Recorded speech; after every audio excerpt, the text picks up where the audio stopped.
1800 Macaulay ఇండియాలో English చదువులకు దేశంలో అమలవుతున్న కీలక చట్టాలకు మూలకర్త. ఇంగ్లండ్లోని లీసెస్టర్షైర్లో ఆయన పుట్టింది ఈ రోజే. 1833లో government of India act okay అయ్యాక గవర్నర్ జనరల్ కౌన్సిల్లో లా మెంబర్గా ఉన్నాడు మెకాలే. 1834లో ఇండియాకు వచ్చిన మెకాలే దేశంలో ఇంగ్లీష్ విద్యా విధానాన్ని ప్రవేశపెట్టడంలో కీలక పాత్ర పోషించాడు. 1857 సిపాయిల తిరుగుబాటు తర్వాత ఇండియన్ పీనల్ కోడ్ను రూపొందించాడు. కొన్ని సవరణలతో మన దేశంలో ఇప్పటికీ ఐపీసీ అమలవుతోంది. సంప్రదాయం, నైతిక విలువలతో ఉండే భారతీయ జీవనాన్ని నాశనం చేసి బ్రిటిష్ వాళ్లకు బానిసలుగా మార్చాడన్న విమర్శలను మెకాలే ఎదుర్కొన్నాడు. 1859 డిసెంబర్ 28న మెకాలే హార్ట్ అటాక్తో చనిపోయారు.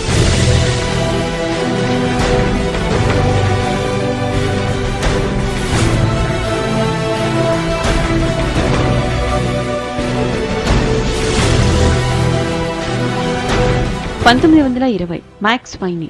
ఈ పేరు చెబితే చాలా మందికి తెలియకపోవచ్చు, కానీ తన మరణంతో ఐరిష్ స్వాతంత్ర్య పోరాటాన్ని ప్రపంచానికి చాటిన వాడని చెబితే ఎక్కువ మందికి తెలుస్తుంది.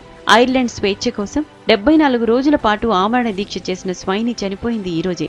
ఐరిష్ కవిగా, రచయితగా, రాజకీయ నేతగా ఎదిగాడు స్వైనీ. 1920లో స్వాతంత్ర్య పోరాటం సాగుతున్న సమయంలో వామపక్ష పార్టీ సీన్ ఫీన్ తరపున కార్గ్ నగరానికి లార్డ్ మేయర్గా ఎన్నికయ్యాడు.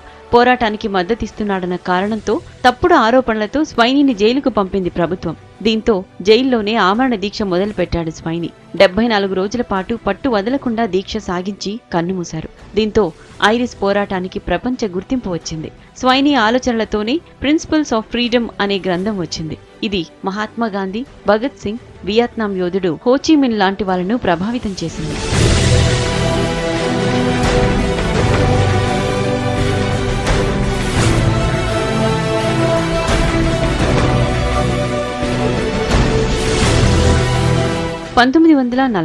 బెంజమిన్ ఓ డేవిస్ సీనియర్. జాతి వివక్ష జాడ్యం నుంచి కాస్త బయటపడిన అమెరికాలో ఉన్నత స్థాయికి ఎదిగిన బ్లాక్ ఆఫీసర్. అమెరికన్ ఆర్మీకి మొదటి ఆఫ్రికన్ అమెరికన్ జనరల్ గా డేవిస్ ని నియమించింది ఈ రోజే.